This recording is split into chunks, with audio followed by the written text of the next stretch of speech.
ভক্তগণ ভগবানের সেবা করে কি মোক্ষ লাভ করতে চায়? না না,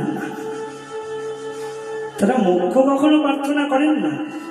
চৈতন্য চরিতামৃতে কৃষ্ণদাস কবিরাজ গোস্বামী পাদ বলছেন না, তার মধ্যে মোক্ষ বাঞ্ছা কৈতব প্রধান। যত ছলনা আছে জগতে, সব ছলনার মধ্যে প্রধান ছলনা হচ্ছে মোক্ষ বাঞ্ছা করা। যাহা হইতে কৃষ্ণ প্রেম হয় অন্তর্ধান। একবার যদি কেউ মোক্ষ বাঞ্ছা করে তবে সে কৃষ্ণ প্রেম থেকে বঞ্চিত হয়, মোক্ষ চায় না।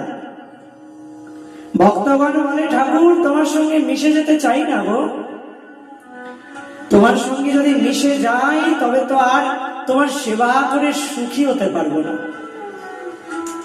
আমি তো তোমার থেকে আলাদা থাকতে চাই, তোমার দাস রূপে জন্ম নিতে চাই, বারবার করে তোমার দাস হব, বারবার করে জন্ম নেব, বারবার করে মৃত্যুবরণ করবো, তাতে অসুবিধা নাই।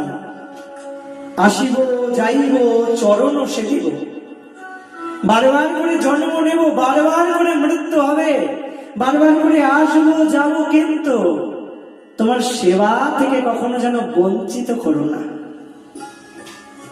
সবসময় তোমার সেবা করতে চাইব, তোমার সেবা করি বলেই তো এত সুখ পাই,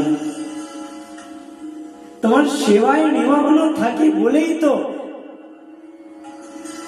জীবনটাকে অমন করে ধরে রাখি।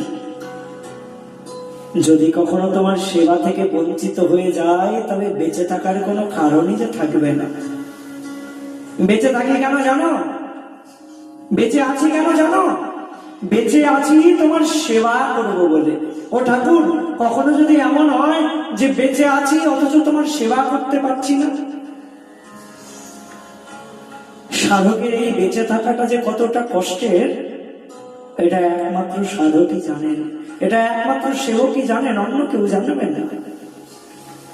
তাই তো সেবক সদা সর্বদা প্রার্থনা করেন, ঠাকুর এমন ভাবে কখনো বাঁচিয়ে রেখো না যেদিন বেঁচে থাকবো অথচ তোমার সেবায় রাখতে পারবো না। বেঁচে আছি তো তোমার সেবা করবো বলে, তোমার সেবাই যদি না হয় তবে বেঁচে থাকাটাও যে বৃথা গো। যেদিন তোমার সেবা থেকে বঞ্চিত হয়ে যাব সেদিন সঙ্গে সঙ্গে যেন দেহ থেকে প্রাণটা বেরিয়ে যায়, আর যেন বেঁচে না থাকি গো। পারবো না।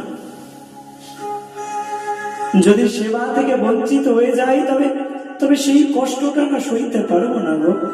অন্য সব কষ্ট সহ্য করে নেব, কিন্তু সেই কষ্টটা সহ্য হবে না। তাই ও ঠাকুর, হ্যাঁ এমনটা যেন কখনো না হয় গো।